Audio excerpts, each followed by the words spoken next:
we found that in general, parasite richness increases towards the tropics. And while few studies have directly investigated parasite richness and MHC diversity, it's generally believed that MHC follows a similar pattern. But a major problem with a lot of studies that look at MHC diversity is that they're comparing between species, and these species may have drastically different demographic histories. Those that have looked within species have often just looked at birds, and those that have looked at other taxa only look at very narrow latitudinal gradients. And can you really assume that that applies across a wider latitudinal range? To address these issues, we looked at the mule deer species complex and MHC diversity within that.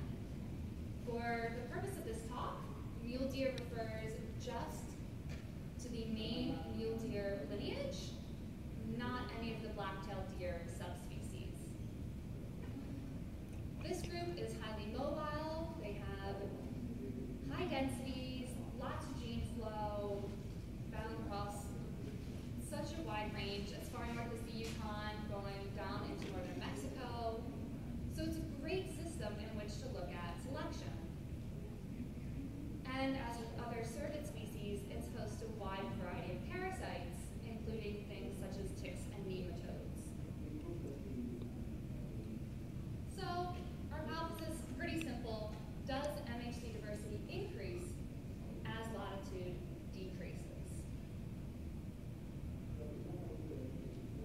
So on this map, the gray just denotes the distribution of mule deer, and the orange dots show our study sites. We purposely picked sites that had high gene flow between them in order to have populations with similar demography, similar history, and those of you who know deer, there are deer here, but those are black-tailed deer. And we specifically did not include them because blacktails have limited gene flow with the other main mule deer subspecies. And also blacktails have a very different evolutionary history, and we wanted to control for that as much as possible. The genetic marker that we looked at within MHC was found in the class 2 group of genes, specifically DRB exon 2. And we generated the data for MHC using 454 sequencing.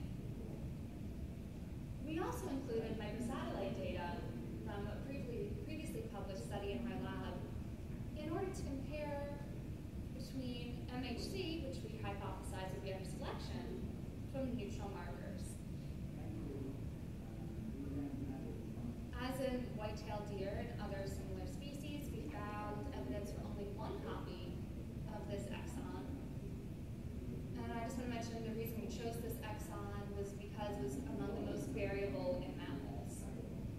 There are a total of 32 different alleles in our entire data set, one of which has already been found in whitetails.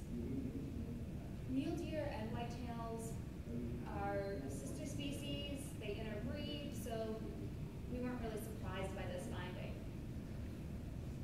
We found only 6 alleles at our northernmost population in the Yukon, and a maximum of 17 in Nevada and Wyoming, more in the central part of the range. So getting back to our initial aim, looking at allelic richness and latitude, the microsatellites you see as you go from north to south, not much variation. We can conclude that microsatellite allelic richness is independent of latitude. And while there was much more variation in MHC, we still did not find a significant correlation between the number of alleles in a population and latitude. We also estimated pairwise genetic divergence between all of our populations. And we found that there was some isolation by distance, not surprising considering their vast range. But what was most interesting is that the slope for the microsatellites was a lot weaker than the very strong selection that we're seeing here. And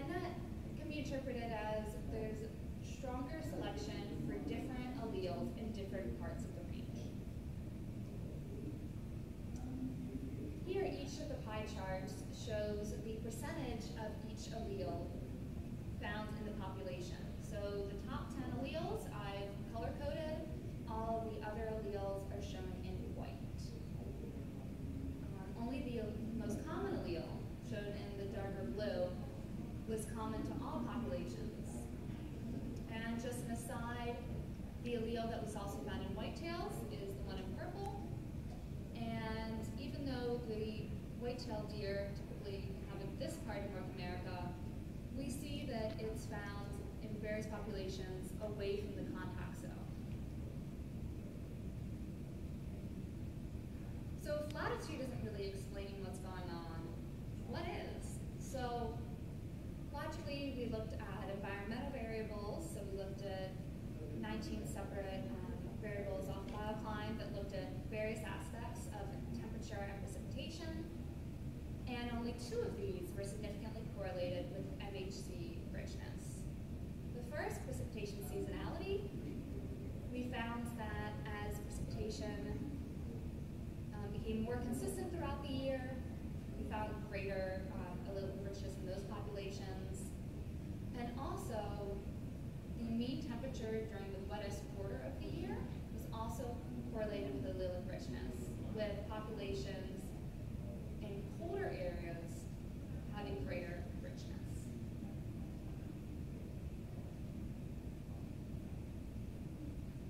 We also looked at the interaction between environmental variables, and our best supported models tended to have 3 variables in common: precipitation seasonality, annual precipitation, and average temperature.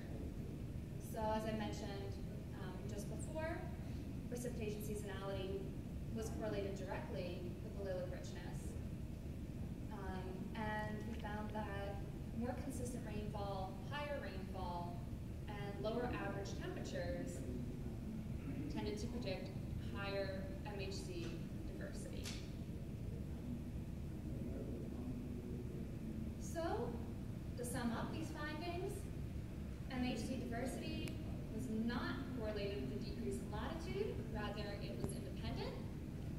It did, however, seem to correlate with an increase in precipitation and a decrease in temperature.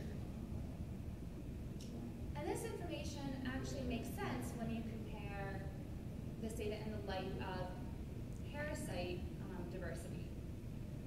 Parasites typically tend to have higher richness in areas that are wetter. So if you have a very wet environment, you have more parasites. So if parasite richness is driving MHC diversity, this is exactly the pattern that we would expect to see. And also, parasites can help us make sense of the relationship between MHC diversity and temperature. Specifically, animals that experience very harsh winters tend to have a reduced immune function, making them more susceptible to parasites. Also, deer in colder areas tend to be larger, and larger animals can harbor a higher parasite load. So it makes sense that in colder areas there would be a greater selection for higher MHC diversity. So far we've assumed that MHC diversity directly correlates with parasite richness. And the next step in this project is to directly test that assumption. Some of the parasites that we'll be investigating are arterial worms and liver flukes. So if anyone actually has any data on parasite richness, I'd love to have it. We're trying to get that from various parts of the range. And I just want to thank our main collaborator, Jim Heffelfinger, for all of his help throughout this project. Brittany Sutner did all of our lab work, all the prep for the 454 sequencing, and the behavioral and molecular ecology group at UWM provided so much support and advice. And lastly, thanks to the University of Wisconsin-Milwaukee for funding this study. Thank you.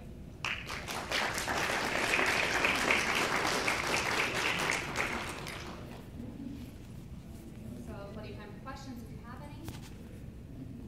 Yes? The MHC allele is shared between species. Is there any evidence that it could be like a shared ancestral polymorphism as opposed to selection? And if so, how would you prove that? I mean, my hypothesis is that it probably is a shared allele, because when you look at, I make a quick phylogeny of all the different alleles, and it's a complete mess. So I'm not really sure how I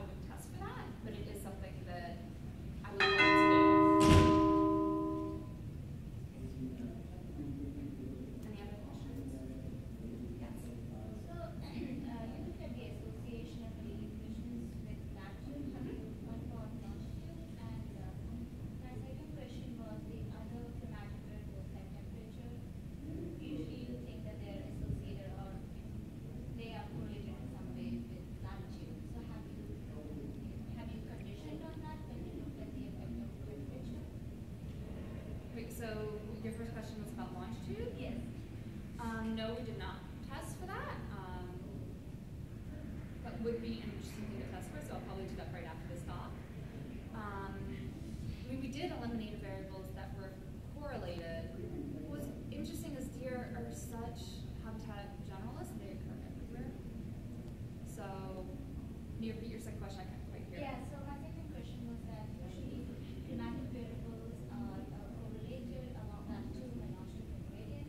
So when we looked at the association between allelic richness and climatic variables, did you condition on geography? No, I did not.